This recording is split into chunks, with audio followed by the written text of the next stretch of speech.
Good afternoon, everyone. I am Riane Navarrete, and together with my groupmates Louislaine Antipala, Ragil, and Kyla Erle Caliwag, we are going to present to you our recommended policies for PNP to incorporate digital governance and minimize, if not totally eradicate, corruption in their institution. Before we proceed, this will be our flow of discussion. We start by looking at the current state of corruption in the Philippines. As of 2021, Transparency International said that the country scored a historic low of 33 out of 100 based on the Corruption Perception Index, which measured perceived levels of public sector corruption. It has dropped 2 spots to 117th place out of 180 countries and lost 5 points since 2014.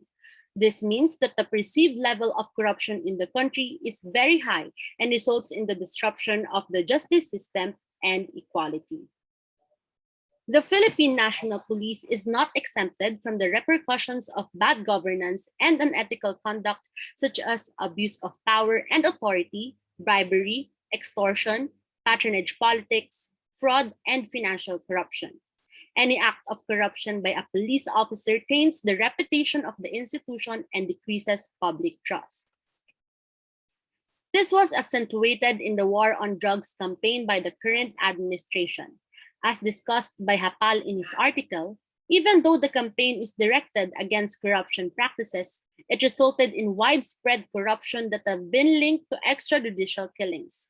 An example is the Tokhang for ransom, where they utilized the drug campaign to impose fear and police violence to extort individuals.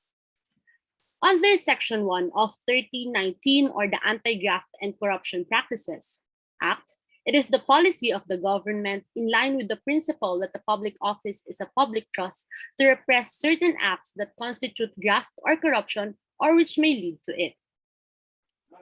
The continuous development and improvement of technology allows us to incorporate digitalization to be used in the government. Digital governance refers to the application of advanced information and communications technologies (ICTs) by government agencies to improve access to information and public service delivery.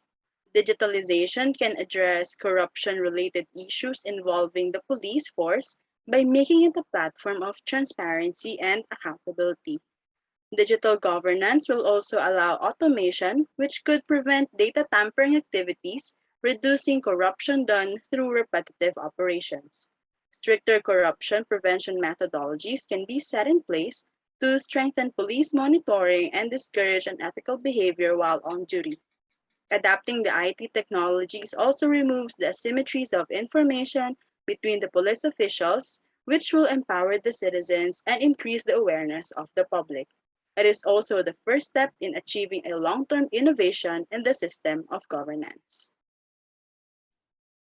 Incorporating digital governance in the PNP requires careful and detailed planning to aid the sector to successfully adopt digitalization and suppress acts of corruption in the institution.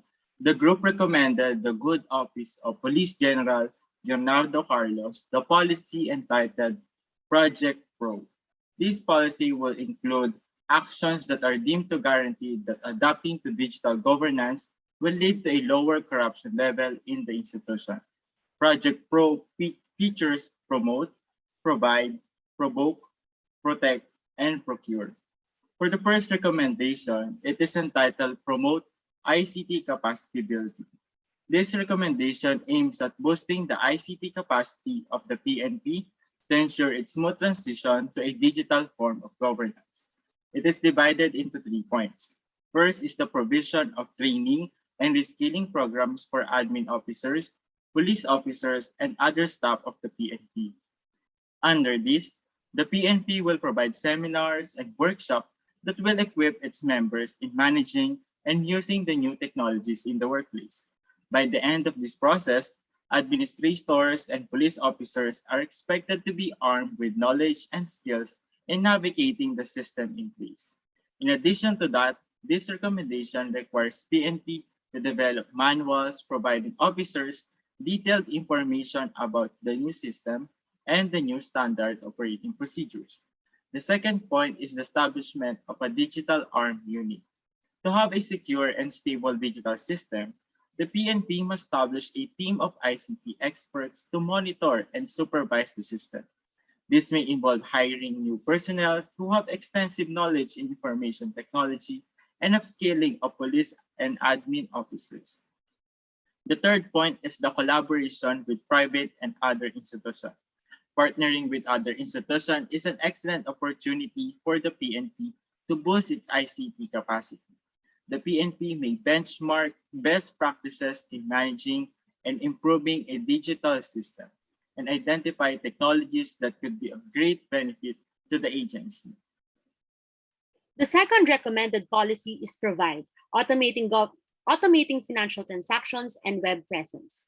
The PNP may implement automating processes by creating an automated system for its financial transactions, which can reduce the opportunities for corruption in repetitive operations and will be useful to improve the service provided to citizens. This can be done through software that can be used for a systematic collection of fines or bills and updating data or information for PNP requirements and assets, making sure that the amount of money collected matches the correct amount of fine or bail mandated by law, and at the same time, the data or information for PNP equipment and assets will be transparent and up to date. It is also important for PNP to have a strong web presence. Government's web presence reduces the perception of corruption in a country. This can be in the form of an open data portal or online platform that makes available to the public the procurement, budget allocation, and disbursements in order for citizens to have close budget monitoring and cash flow mapping. Additionally, PNP could provide easy access to information to citizens through e-government initiatives such as websites or social email software that citizens may use to request information from PNP, which could include human rights violations linked to corruption. This could help different statistical data available to the public. With this, citizens will have a voice in resource allocation and policy, and at the same time, this will reduce demand for bribes and may increase public trust. Our third recommendation is entitled Provoke, which focuses on the citizen inclusivity. In spite of the PNP's desire to reform itself through its own efforts, the wider society's inclusion is needed for more engaging and collaborative improvements. Provoke aims to increase the citizens' engagement activities through the use of advanced technology.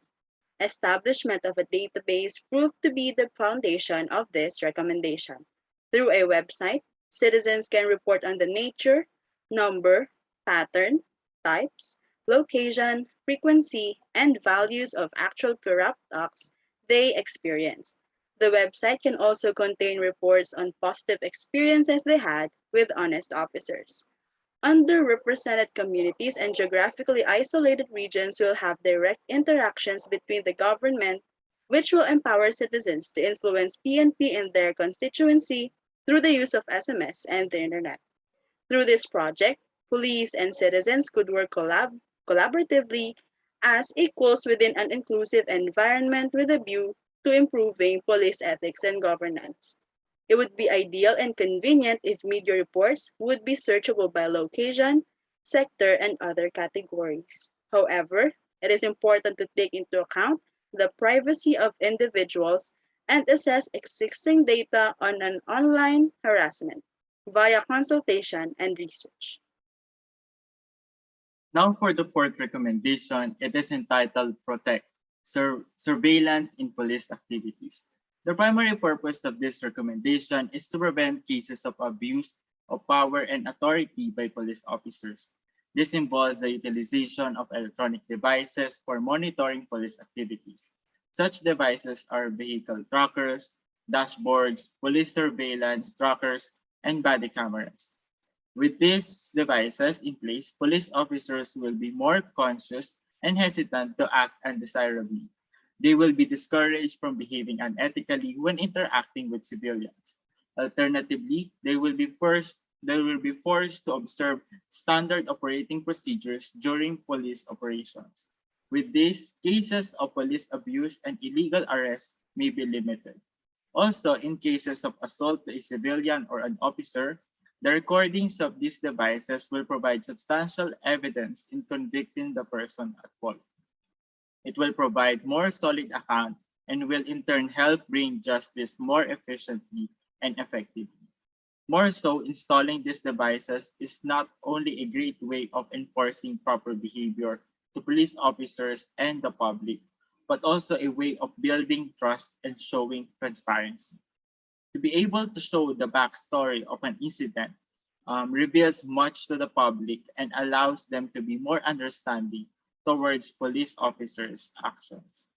Nonetheless, in implementing this policy, it is important that the privacy rights of police officers are strictly observed.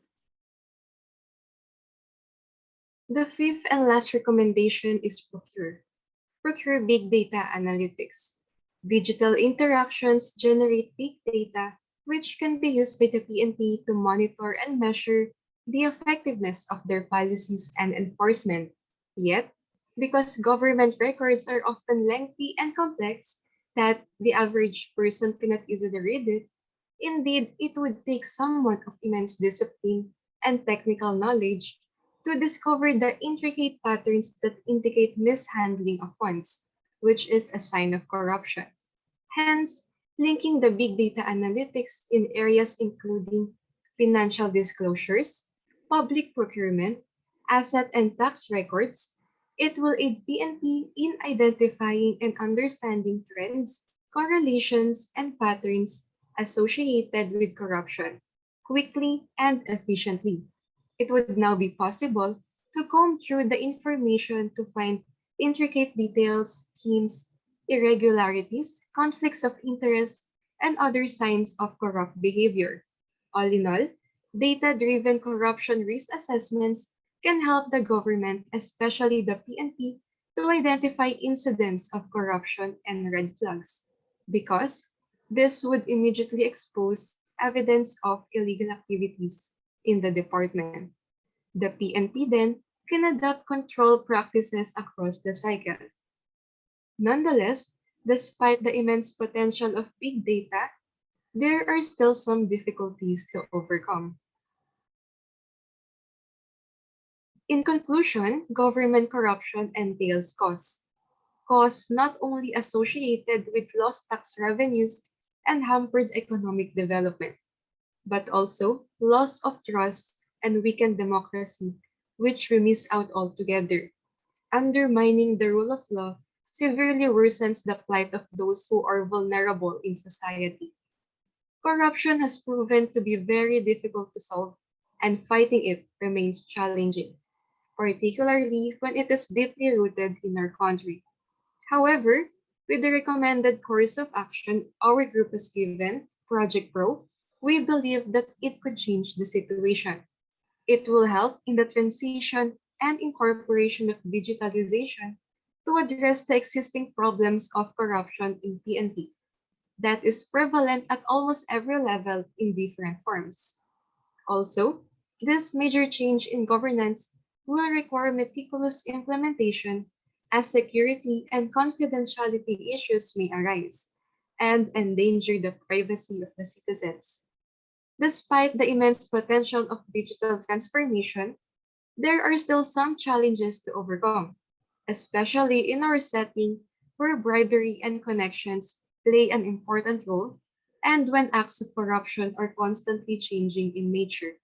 Again, the approach to fighting such a complex issue needs a multifaceted approach. Aside from using technology, civil society play a huge role in curbing the corrupt practices of the police force. It is important that a nationwide determination to combat corruption and strategy should be devised to finish the disease of corruption that impacts the general public in negative ways and in harmful to the future of this country. And that is all for our presentation. Thank you for listening.